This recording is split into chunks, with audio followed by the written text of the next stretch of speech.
Let's talk for a second about managing up.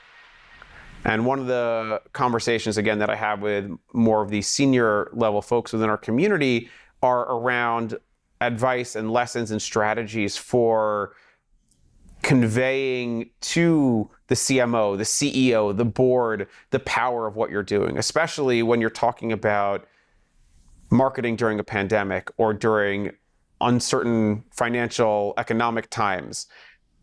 And you're having conversations around marketing as a cost center, as a profit driver, and those conversations to the CEO, to the board become so much more important.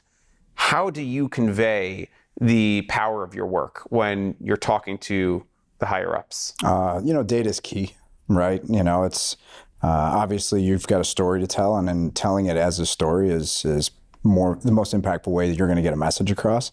But that story needs to be rooted in some data. Right, and so you can be a wonderful storyteller, but it's got to be based in some facts, right? And so the further you go up to the board and so forth, right, decisions are made around what makes money, and you got to have solid data behind why you're doing what you're doing and the decisions you're making, right? But if you can package that data up in a good story to let it land, typically that's how the message gets sent across. It's simplifying the complex. And it's a motto I kind of teach my team of we have to constantly keep simplifying everything. We tend to overcomplicate things as an industry, and when you start talking to other people, they're just sure, and they push you off. And that's when it starts thinking is we're just a cost center. Versus simplifying the objective, this is what we're doing that's actually driving top line revenue growth or business opportunities and all of that. That's when they start listening and you've hooked them. And it's just the constant correlation back to what their goals are as an organization from our leadership down. The entire team goes from our CEO, who gives our goals, all the way down to each person. So we all know that everything we're doing is laddering up to the same common goal. By doing so, it allows us to kind of have that conversation. But to look at our industry and then go talk to our C-suite, if we don't simplify it, they're never going to understand what we're talking about. And that's everyone outside of media. That's the CFO, our CEO, we've got our Chief Growth Officer, we've got our president who oversees the organization on a daily basis.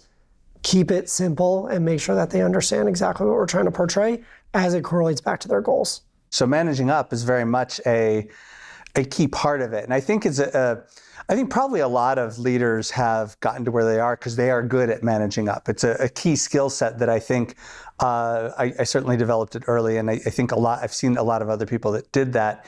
And it's really just about not trying to tell anybody what to do, but inspiring that way forward about look at what's possible and look at this and offering your wisdom, your point of view, that sort of thing, and being that advisor for the people above you, because that's what they're hoping for. They want you to make their lives easier, not harder.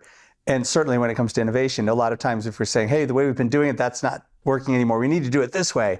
Nobody likes that because that's change, and change is fundamentally frustrating to everybody. It's all about storytelling. And so how do you present information back to senior leaders? What motivates them? Is it the financial side? Is it, is it the value side? Whatever it might be. And really unpacking that and figuring out different strategies for how you talk to this person or this group of people.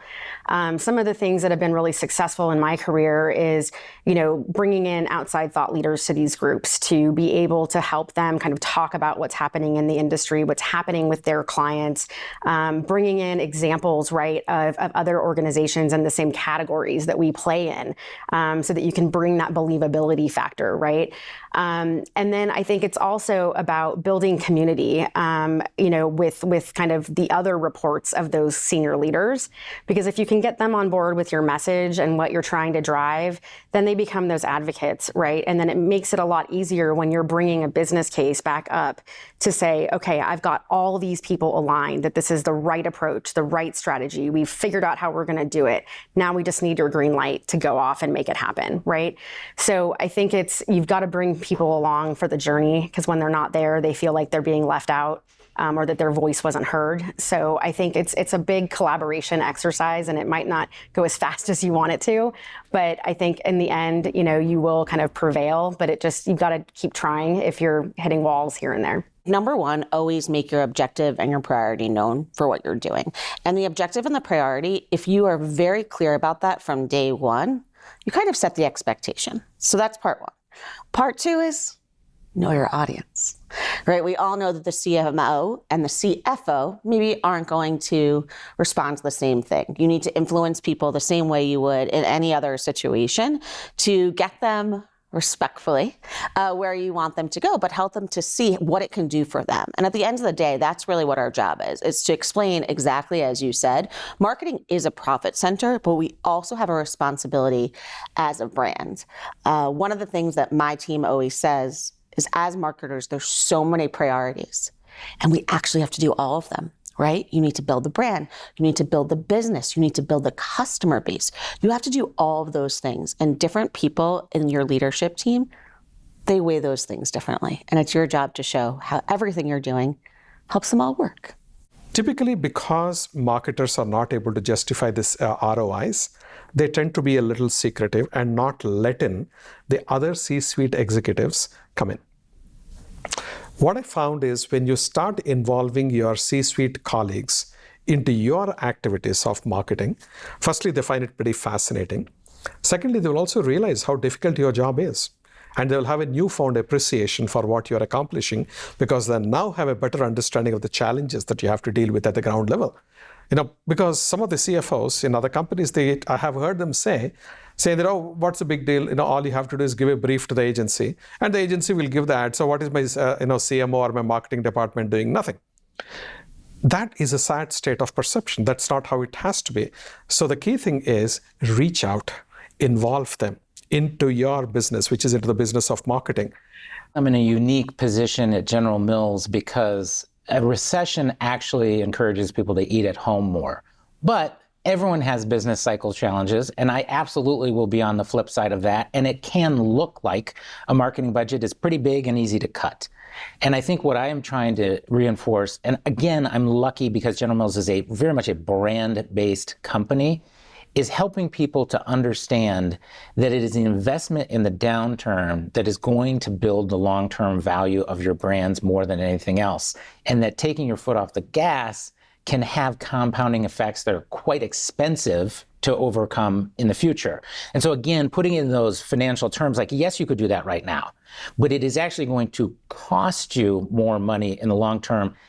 And we're always going to have to make some choices, and it's never easy. Nothing is as clear as that. But I think that's one of the ways that I've focused on that. When it comes to failure is an orphan, success has many fathers.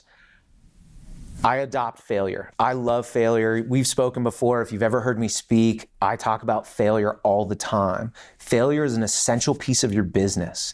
If you're not failing, you're not learning and you're not pushing the envelope. But without accountability, you're just making mistakes. So what we do is we fail fast, we fail smart, we fail forward, we learn, and we typically do those on a small scale. You build credibility with that. Once you've built credibility and you have accountability to the number, you no longer have an adversarial relationship with your leadership team. And we're peers. We're solving this together. It's not that the CEO doesn't want to spend money in marketing or the CFO doesn't want to spend money. They want to make sure we're growing healthy. What we've done is we've come to an understanding on how our business works, what the dynamics of the business are, and because we have high accountability, we're able to have conversations about where we want to go. And I think that's what you need to do as a CMO to go forward. You need to build those relationships, have them in place, so when you have a bet that needs to be made, you don't have to go resell everything from square one. You have history. You can explain things in parallels, comparisons. We've done this before. We want to take a different turn to it. If this doesn't work, we have a plan B. Things like that. I think that's really a key piece of success for us, is that relationship and just a willingness to raise your hand and say, that's my fault. That's a mistake and it's mine. We know how to fix it though. That's what we're going to do next.